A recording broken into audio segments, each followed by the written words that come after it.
கடக லக்னம் அல்லது கடகராசி இவர்களுக்கு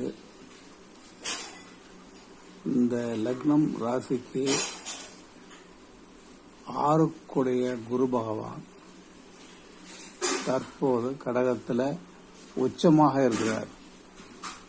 அதாவது எதிரி இவர்களுக்கு இப்பொழுது மிகவும் வலுவாக இருப்பதால் எதிரிகளின் தொல்லைகள் சண்டை சச்சரவுகள் மிகவும் அதிகமாக இருக்கும். அதே சமயத்தில் இந்த தனுசு 6ஆம் அதிபதி அவரும் 9ஆம் அதிபதிக்கு காரணமாக இருப்பதால் எத்தனை எதிரிகள் வந்தாலும் எத்தனை எதிர்ப்புகள் வந்தாலும் சமாளிக்கக்கூடிய திறமை இவர்களுக்கு தானே வந்துவிடும். ஆகவே எந்த எதிர்ப்பையும் பற்றியும் கவலைப்படாமல் காரியத்தை சாதிக்க முடியும் இவர்களால். இந்த குரு கடந்த 1 வருட காலமாக மிதுனத்தில் இருந்தபடியால் 6ஆம் அதிபதியும் 9ஆம் அதிபதியான குரு 12ஆம் இடத்தில் இருந்ததனால் இவர்களுக்கு நீசபங்க ராஜயோகம் என்ற ஒரு யோகமானது வேலை செய்திருக்கும். இதனால் 12ஆம் இடம் விரயம் என்பது போல் சுப விரயங்களாக இருக்கும். வீடு வாங்கியிருப்பார் அல்லது கட்டியிருப்பார், வாகனங்கள் வாங்கியிருப்பார், அதாவது ஆரோக்கியத்திற்கான சுக செலவுகளை செய்திருப்பார். இந்த கடந்த 1 வருட காலத்திற்குள் இது நடந்திருக்கும்.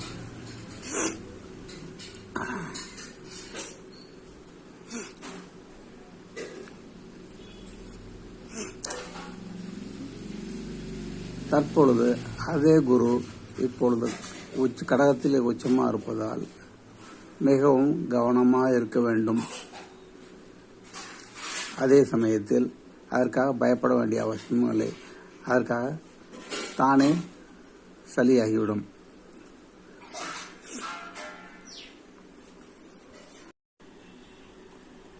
கும்ப லக்னத்துக்காரர்களும் அல்லது கும்பம் ராசி உடையவர்களும் சனி 2ஆம் வீட்டிலே இருப்பதால் வாக்குஸ்தானத்திலே அமர்ந்திருப்பதால் இங்கே சனி அமர்ந்திருப்பதால் பேசுவது யோசித்து பேச வேண்டும்.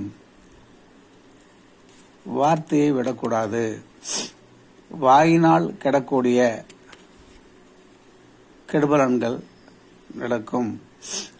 வாக்கு கொடுத்து யாருக்கும் வாக்கு கொடுக்கக்கூடாது.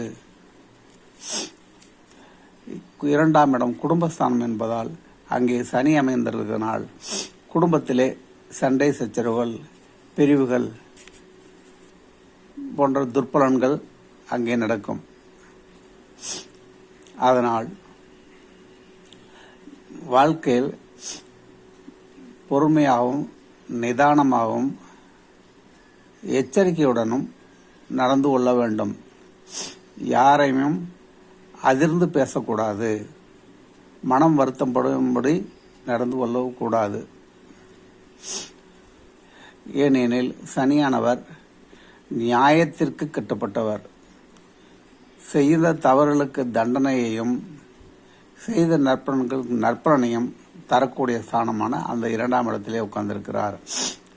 அங்கே சனி ஏனோ பணம் சம்பந்தப்பட்டது, வருவாய் சம்பந்தப்பட்டது அங்கே சனி அமர்ந்திருப்பதால் இவர்கள் கையில் பணம் வரும்போது வருமானம் குறைவாக இருக்கும், வருவாயும் குறைவாக இருக்கும். பணத்தட்டுப்பாடு அங்கே ஏற்பட வாய்ப்பு இருக்கிறது. ஆகவே இவர்கள் கையில் இதையெல்லாம் வைத்துக் கொள்ளாமல் தன் குடும்பத்தில் உள்ள மற்ற நபர்களிடம் கொடுத்து வைத்து வரவு செலவு கணக்குகளை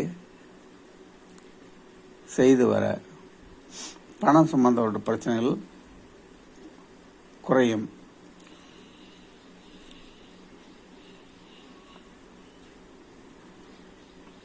இவர்களுக்கு 2ஆம் இடத்துக்குடைய குரு இங்கே 6ஆம் இடத்தில் உச்சமாக இருக்கிறார் இப்பொழுது. ஆக இந்த கும்பலக்னம் கும்பராசிக்குடையவர்கள்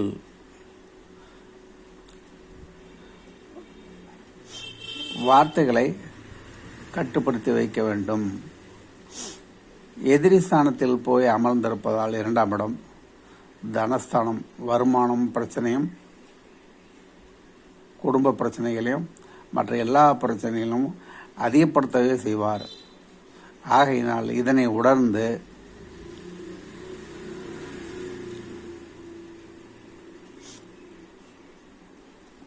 அளவோடு பேசுவதும் யாரையும் எடுத்தறிந்து பேசாமல் இருப்பதும் மிகவும் நல்லது.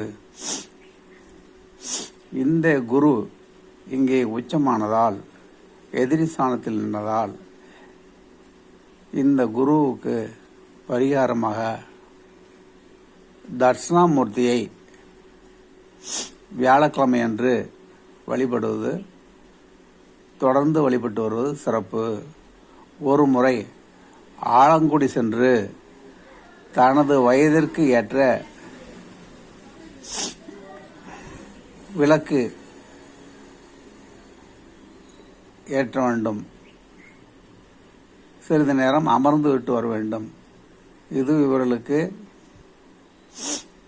இந்த காலகட்டத்தை எளிதாக தாண்டுவதற்கு இது நல்ல ஒரு பரிகாரமாக அமையும். நன்றி.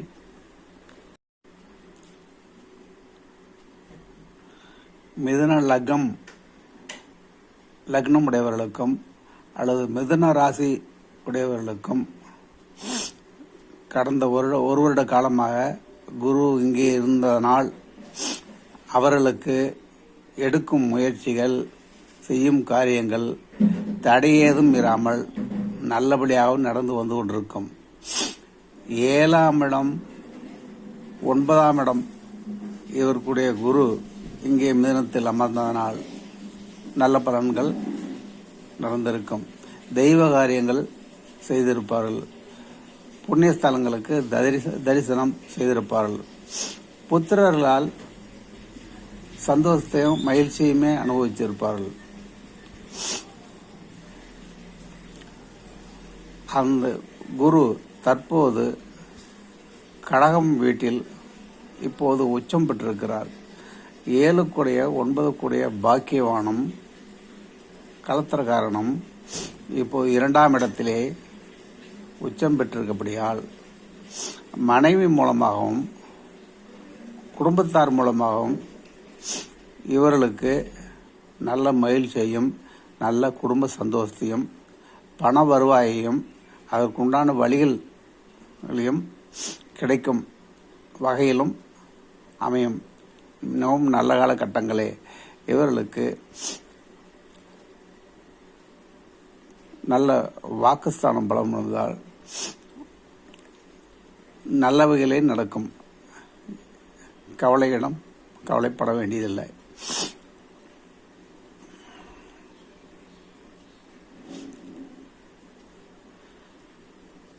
நன்றி. மகர லக்னம் அல்லது மகர ராசி இவர்களுக்கு 8ஆம் இடத்திலே கேது அமர்ந்திருப்பதனால்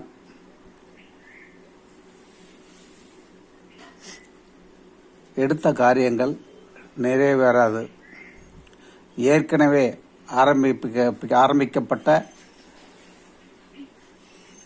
நல்ல விஷயங்கள் தாமதமாகும் அல்லது தடை ஏற்படுத்தும். ஆயுள் சம்பந்தப்பட்டதாக இருப்பதனால், அதுவும் கேது என்பதால் இவர்களின் போக்கில் செயல்களில் யாரும் தலையிடக்கூடாது. இவர்களுக்கு கோபம் அதிகமாக வரும். சட்டென திடீரென்று ஏதோ ஒரு தவறான முடிவுக்கு செயலுக்கு போகும் ஆபத்து உண்டு. இவை கடந்த ஒரு வார காலமாகவே நடந்து கொண்டிருக்கும். இன்னும் 6 மாதங்களுக்கு இவர்கள் கவனத்துடன் செயல்பட வேண்டும். இத்தகைய இந்த ராசிக்காரர்களுக்கும் மகர ராசிக்காரர்களுக்கும் அட்வைஸ் செய்ய போகிறேன் என்று அட்வைஸ் செய்வதோ, அவர்களுடைய செயல்களை குறை சொல்லி அவர்களை திட்டி தீர்ப்பதோ கூடாது. ரொம்பவும் நைஸாக தான் அவர்களிடம் பழக வேண்டும். கேதுவுக்கு பரிகாரமாக ஸ்ரீகாளஹஸ்தி ஒரு முறை சென்று அங்கு அந்த கோயிலில் சிறிது நேரம் அமர்ந்துவிட்டு வருவதும், அல்லது விநாயகருக்கு தினமும்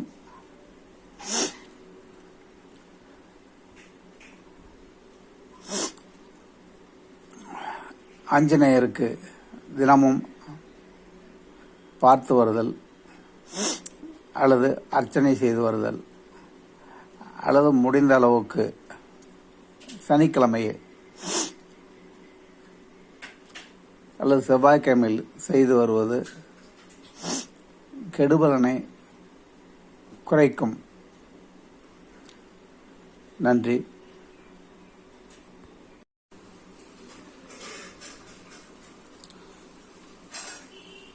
கடக லக்னம் அல்லது கடகராசி இவர்களுக்கு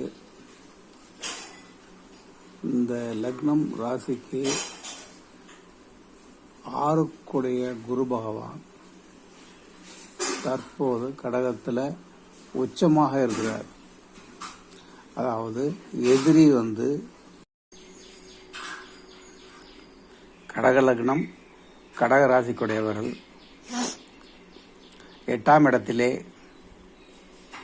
சனி அமர்ந்திருப்பதால் இவர்களுக்கு உடல் ஆரோக்கியம், எதிரிகளின் தொந்தரவுகள், ஆயுள் சம்பந்தமான பிரச்சனைகள், கண்டங்கள், அவமானங்கள், தானே தேடி வருதல் போன்ற கெடுபலன்கள் கடந்த ஒரு வருட காலமாக நடந்திருக்கும்.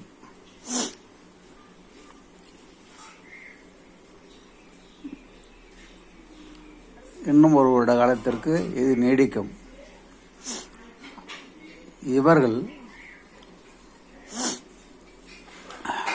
சனியினால் மேற்கொண்டு கெடுபலன்களை குறைத்துக் கொள்வதற்கு தக்க பரிகாரமாக தங்கள் ஊர் எல்லைப் பகுதியில் அமைந்திருக்கும் காவல் தெய்வம், அது முனியப்பன், கருப்பசாமி, கருப்பனார், இது போன்றவைகள் அவர்களுக்கு காணிக்கையாக இரும்பினால் செய்த வாள் ஆயுதத்தை செய்து வைத்து பூஜை செய்ய வேண்டும். அவ்வாறு செய்யும்போது சனியின் தாக்கம் குறைந்து